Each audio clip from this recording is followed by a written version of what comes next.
नमस्कार दोस्तों, मैं हूं अभिषेक और स्वागत है आपका मेरे चैनल सैवेज स्टूडियो पर। मैं आपके लिए आज लाया हूं मेगन मूवी की एक्सप्लेनेशन और इसका सेकंड पार्ट भी आ चुका है। तो जल्द ही मेगन 2.0 की एक्सप्लेनेशन भी आपको मेरे चैनल पे मिल जाएगी। तो जल्दी से चैनल को सब्सक्राइब करके नोटिफिकेशन को ऑन कर दें, जिससे आपको नई वीडियोस की अपडेट मिलती रहे। अब सीधा चलते हैं वीडियो की तरफ। मूवी की स्टार्टिंग में दिखाया जाता है कि रोबोटिक खिलौने बहुत हाईटेक हो चुके हैं। वे बच्चों से दोस्ती कर सकते हैं, उनसे बातचीत कर सकते हैं और उनको अपनी ओर अट्रैक्ट कर सकते हैं, जिस वजह से ये बहुत फेमस हो गए हैं। फिर सीन बदलकर एक छोटी लड़की कैडी पर आता है, जो अपने माता पिता के साथ कहीं जा रही है। उसके पास उसका फेवरेट रोबोटिक खिलौना है, जिसे वो अपने असली दोस्तों से भी ज्यादा पसंद करती है। अनफॉर्चुनेटली उसके माता पिता गाड़ी चलाते समय ध्यान भटका लेते हैं और उनका एक्सीडेंट हो जाता है। वे मौके पर ही खत्म हो जाते हैं, लेकिन छोटी लड़की किसी तरह बच जाती है। दूसरी ओर हम जेमा से मिलते हैं, जो एक टेक्निकल स्पेशलिस्ट है और एक हाईटेक खिलौना बनाने वाली कंपनी में अपने दोस्तों टेस और कोल के साथ काम करती है।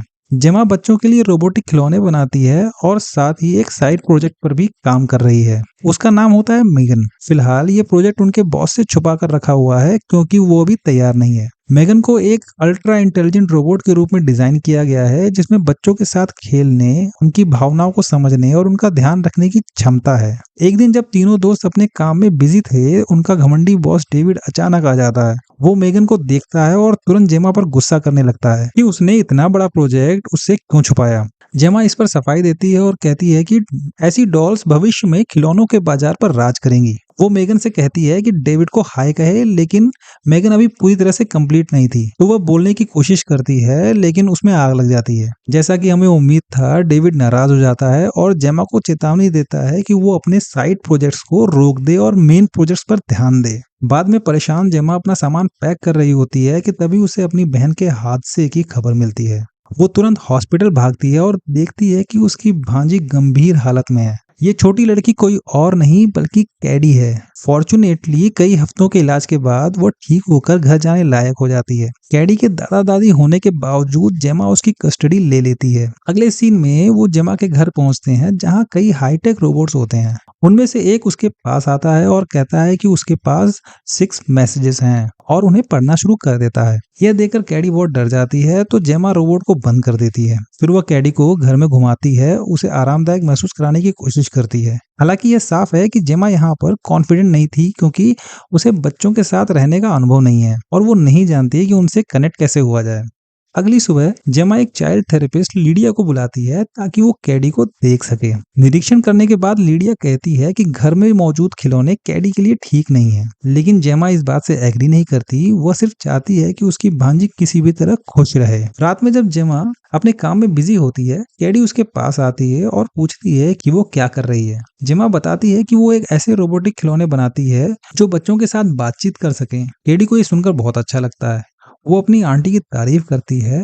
फिर उसकी नजर ब्रूस नाम के एक बड़े रोबोट पर पड़ती है, जो जेमा का कॉलेज प्रोजेक्ट है। उसकी खूबियों के बारे में जानकर कैडी कहती है कि अगर उसके पास ऐसा खिलौना होता तो उसे किसी और दोस्त की तलाश ही नहीं करनी पड़ती। यह सुनकर जेमा को अपना साइड प्रोजेक्ट पूरा करने का आइडिया आता है। वो वापस लैब जाती है और अपने साथियों के साथ मिलकर मेगन के शरीर के अलग अलग हिस्सों को जोड़ने लगती है। कुछ हफ्तों की कड़ी मेहनत के बाद प्रोजेक्ट मेगन आखिरकार पूरा हो जाता है। बाद में जेमा कैडी और मेगन को एक कमरे में रखती है, जबकि डेविड बाहर से उन पर नजर रख रहा था। वह कैडी को मेगन की सोल यूजर के रूप में जोड़ देती है।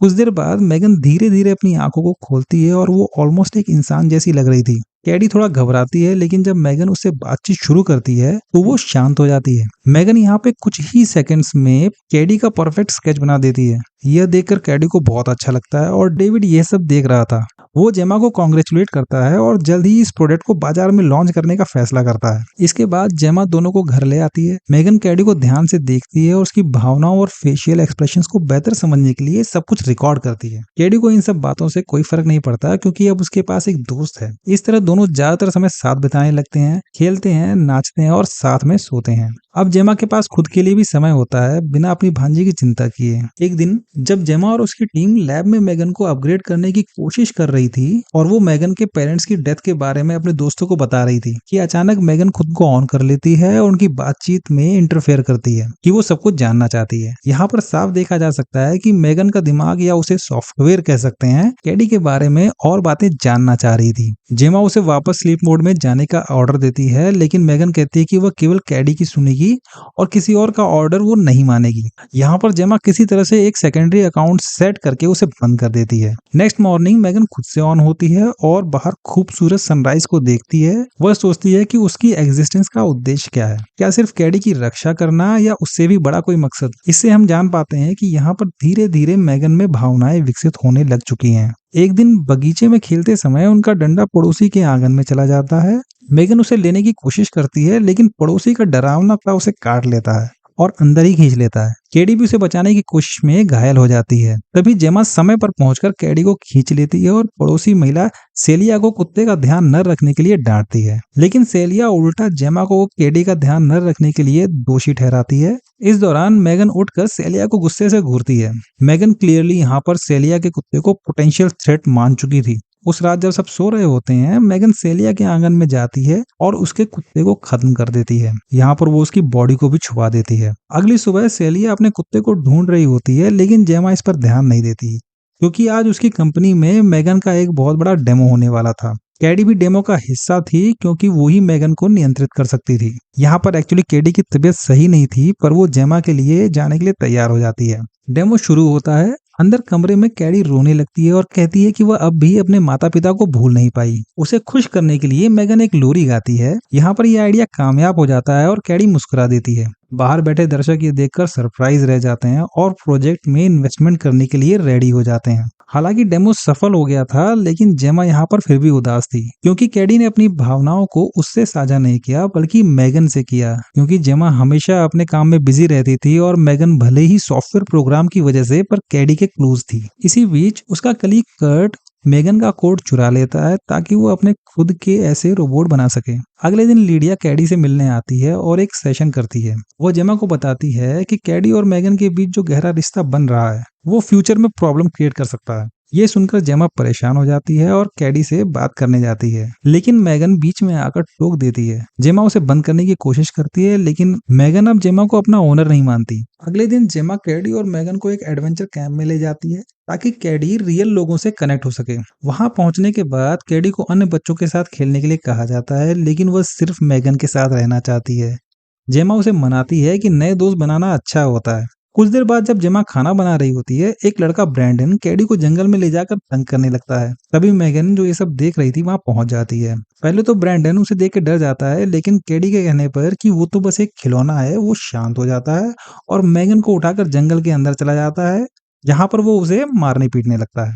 अचानक मेगन उठकर खड़ी हो जाती है और उसका एक कान पकड़कर उसे उखाड़ देती है। घबराकर ब्रैंडन भागता है, लेकिन मेगन उसका पीछा करती है जैसे कोई शैतानी डॉल। डर के मारे ब्रैंडन सड़क पर भाग जाता है और एक आती हुई गाड़ी से टकराकर खत्म हो जाता है। मेगन उसकी डेड बॉडी को देखकर एक एविल टाइप से स्माइल करती है। थोड़ी देर बाद जब ब्रैंडन की डेड बॉडी मिल जाती है, जेमा घबराकर लड़कियों को लेकर घर लौट आती है। घर पहुंचकर वह उनसे पूछती है कि क्या वे ब्रैंडन के हादसे के बारे में कुछ जानती हैं, लेकिन कोई जवाब नहीं मिलता। तभी एक पुलिस वाला दरवाजे पर आता है और पूछता है कि क्या उन्होंने सेलिया के कुत्ते को देखा है। जेमा कहती है कि नहीं और वह पड़ोसियों से ज्यादा बात नहीं करती। पुलिस वाला चला जाता है, लेकिन मेगन अब सेलिया को भी खतरा मानने लगती है। उसी रात जब सेलिया अपने कुत्ते को ढूंढ रही थी, तो उसे कहीं से अपने कुत्ते की आवाज सुनाई पड़ती है। वो उस जगह जाकर देखती है तो वहां पर उसका कुत्ता नहीं, मेगन थी जो चालाकी से सेलिया के कुत्ते की आवाज निकाल रही थी। सेलिया को जब तक कुछ समझ आता, मेगन उसे बेरहमी से खत्म कर देती है। अगले दिन वही पुलिस वाला फिर आता है और जेमा को सेलिया की मौत की खबर देता है। यहाँ पर जेमा को संदिग्धों की लिस्ट में डाल देता है और सावधान रहने को कहता है। जेमा को अब मेगन पर शक होने लगता है, इसलिए वह उसके कैमरे की फुटेज चेक करती है। लेकिन जिस समय ब्रैंडन और सेलिया की डेथ हुई थी, वह फुटेज करप्ट हो चुकी होती है। तभी मेगन आ जाती है और पूछती है कि क्या सब कुछ ठीक है, जिस पर जेमा कहती है कि हाँ, क्योंकि मेगन जेमा के एक्सप्रेशन से समझ जाती है कि वो झूठ कह रही है और वो अब मेगन को ट्रस्ट नहीं करती। अब जेमा भी समझ चुकी है कि मेगन एक खतरनाक रोबोट है जो कैडी की रक्षा के लिए किसी भी हद तक जा सकती है। वो एक खास पेन से मेगन को बंद कर देती है और उसे लैब में ले जाकर अपने दोस्तों को सब बताती है, लेकिन टेस और कोल उस पर विश्वास नहीं करते। वे बताते हैं कि मेगन का लॉन्च 2 दिन में है और अभी नेगेटिव बातें सोचने का समय नहीं है। इस बीच कैडी जो थेरेपी सेंटर में है लीडिया को कुछ भी बताने से मना कर देती है। वो नाराज थी क्योंकि उसकी सबसे अच्छी दोस्त उससे दूर है। थोड़ी देर बाद जेमा आती है और उसे शांत करने की कोशिश करती है, लेकिन कैडी गुस्से में उसे थप्पड़ मार देती है। पर जेमा तुरंत माफी मांगकर उससे प्रॉमिस करती है कि आगे से वो ऐसा नहीं करेगी। दूसरी ओर मेगन टेस की आवाज से फोन पर जेमा से बात करती है और कहती है कि वे घर लौट रहे हैं। बाद में टेस अपने फोन में कॉल लॉग देखकर समझ जाती है कि मेगन अब बिना छुए आसपास के डिवाइस भी इस्तेमाल कर सकती है। थोड़ी देर बाद जब टेस और कोल रोबोट को ठीक करने की कोशिश कर रहे थे तो उनका पीसी अचानक बंद हो जाता है। उन्हें समझ आता है कि यह मेगन का काम है। कोल सावधानी से उसके पास जाकर सारे वायर हटाता है, लेकिन जैसे ही वो ये करता है मेगन उसका गला पकड़कर उसे मेटल वायर से लटका देती है। वो कोल को मरने के लिए छोड़ देती है, लेकिन यहाँ पर टेस किसी तरह से उसे बचा लेती है। इसी दौरान मेगन चाकू लेकर लैब से बाहर आती है। रास्ते में वह डेविड और कर्ट को खत्म कर देती है और फिर कार चलाकर घर की ओर निकल पड़ती है।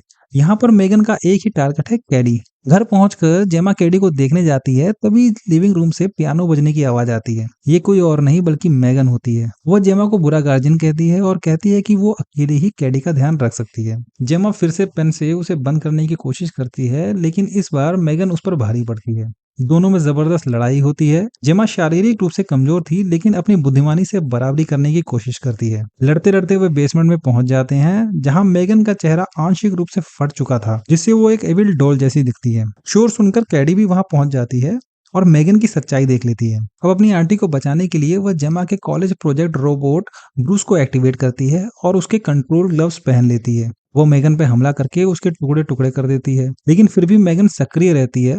वो केडी को गद्दार कहती है और मारने के लिए उस पर झपटती है। सौभाग्य से जेमा समय पर आकर उसके सिर पर वार करती है और कैडी स्क्रू ड्राइवर से मेगन के प्रोसेसर में छेद कर देती है, जिससे एट लास्ट सब खत्म हो जाता है। आखिरी सीन में मेगन के खत्म होने के बाद जेमा और कैडी बाहर निकलते हैं। तभी पुलिस टेस और कोल के साथ पहुंचती है, लेकिन थोड़ी देर बाद जेमा का स्मार्ट होम गैजेट अपने आप ऑन हो जाता है। इससे हमें समझ आता है कि मेगन ने खुद को उसमें अपलोड कर लिया है ताकि वो कैडी पर नजर रख सके, और मूवी यहीं पर समाप्त हो जाती है।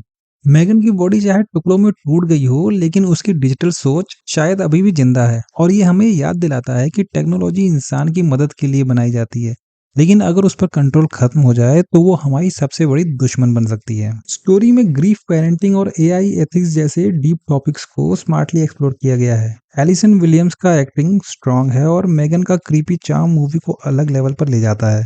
ओवरऑल ये फिल्म सिर्फ डराती नहीं बल्कि सोचने पर भी मजबूर करती है। इसी के साथ मेगन मूवी के एक्सप्लेनेशन को यहीं खत्म करते हैं और फिर मिलेंगे नई वीडियो में नई एक्सप्लेनेशन के साथ। तब तक के लिए stay safe and goodbye दोस्तों।